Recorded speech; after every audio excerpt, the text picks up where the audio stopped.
very delighted to announce a very good result for both Mansa X Kenya Shilling Fund and Dollar Fund for the third quarter of this year, 2025.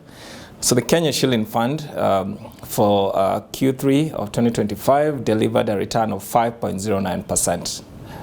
This compares slightly lower than the second quarter of this year, which returned 6.05, but still a very decent result.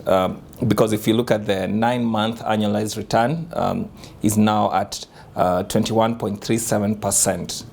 Which is on track to actually beat last year's Kenya Shilling return, which was at 19.53 to close the year. So we think the return for this quarter puts us on track to actually beat last year's performance. If you look at the Dollar Fund, the third quarter of this year, the Dollar Fund returned 3.52%. But for the Dollar Fund, it actually returned a better return compared to the second quarter, which was at 3.47%.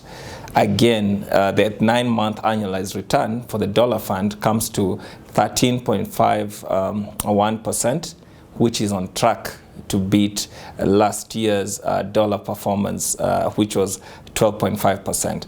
So we're very happy with the third quarter results because they put both Mansa X funds, the Kenya Shilling and Dollar Fund, on just the right pace to have a better performance than we saw in 2024.